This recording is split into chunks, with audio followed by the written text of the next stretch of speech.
नमस्कार. आज आपण अगदी झटपट अशी 5 मिनिटात तयार होणारी ऑनियन मॅगी कशी बनवायची आहे त्याची रेसिपी पाहणार आहोत. खायला खूप मस्त लागते आणि खूप सुटसुटीत अशी मोकळी झालेली आहे. चला तर मग रेसिपीला सुरुवात करूया. तर इथे मी पहिले कढई घेतलेली आहे. कढईमध्ये पाणी टाकायचं आहे. त्यामध्ये आपण स्टँड ठेवून घेऊयात आणि एक जाळी ठेवून घ्यायची आहे. त्यानंतर मॅगी ही स्टीम करायची आहे, उकडायची नाही आहे, म्हणजे मोकळी सुटसुटीत होते. स्टीम करायच्या अगोदर असं त्यावरती पाणी टाकून घ्यायचं आहे किंवा त्या पाण्यामध्ये बुडवून घ्यायचं आहे. आणि ते झाल्यानंतर आपण आता जाळीवरती ठेवून घेऊयात. स्टीमर वापरलं तरी चालेल. तर अशा पद्धतीने मी यावरती ठेवून घेणार आहे आणि याला 15 मिनटं स्टीम करून घ्यायचं आहे. तर आता झाकण ठेवून आपण 15 मिनटं याला होऊ देऊयात, म्हणजे छान अशी मोकळी सुटसुटीत अशी होते. तर इथे 15 मिनिटे झालेली आहेत आणि आपली मॅगीसुद्धा व्यवस्थित इथे तयार झालेली आहे. तुम्ही पाहू शकता, बघा किती मोकळी अशी आपली मॅगी इथे स्टीम झालेली आहे. तर याला अशा पद्धतीने आपण मोकळं करून घेणार आहोत. जर तुम्हाला वाटलं हे थोडंसं अजून कच्चं वाटत आहे तर वरतून आणखीन थोडंसं पाणी मारून याला होऊ द्यायचं आहे 5 मिनिटे. हे व्यवस्थित झालेलं आहे. आता आपण वरतून तडक्याची तयारी करून घेऊया. तर एक कढई घेतलेली आहे. कढईमध्ये 2 चमचा तेल टाकायचे.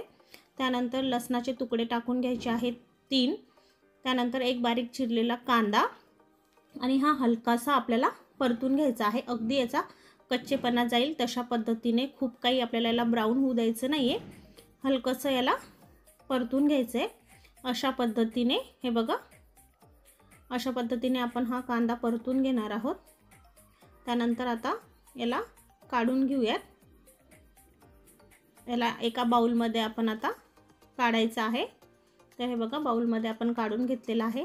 त्यानंतर यामध्ये टाकायचं आहे 3 हिरव्या मिरच्या बारीक कट केलेल्या. त्यानंतर थोडीशी कोथिंबीर आणि आपण इथे चिली फ्लेक्स टाकून घ्यायचं आहे थोडेसे. त्यानंतर 2 मॅगीचे 2 मसाले पॅकेट आपण यामध्ये टाकून घेऊयात. अशा पद्धतीने मी इथे 2 पॅकेट मसाले टाकून घेणार आहे. त्यानंतर यामध्ये टाकायचा आहे सोया सॉस. तर तो 2 चमचा टाकून घेऊयात.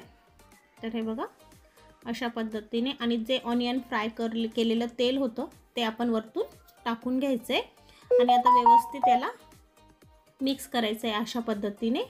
हे व्यवस्थित मिक्स झालं की यावरती थोडंसं आपण लिंबूचा रस टाकून घ्यायचा आहे. हे बघा, अर्धा लिंबूचा ज्यूस आपण यामध्ये टाकून घेऊया आणि व्यवस्थित मिक्स करूया. आणि त्यानंतर जे स्टीम केलेलं मॅगी होतं ते आपण यामध्ये टाकून घ्यायचं आहे आणि व्यवस्थित याला मिक्स करायचं आहे. तर हे बघा, अशा पद्धतीने आपण व्यवस्थित याला मिक्स करून घेऊयात. खूपच मस्त मोकळी सुटसुटीत आपली झटपट तयार होणारी ऑनियन मॅगी बनून तयार झालेली आहे. आता सर्व करायचं आहे.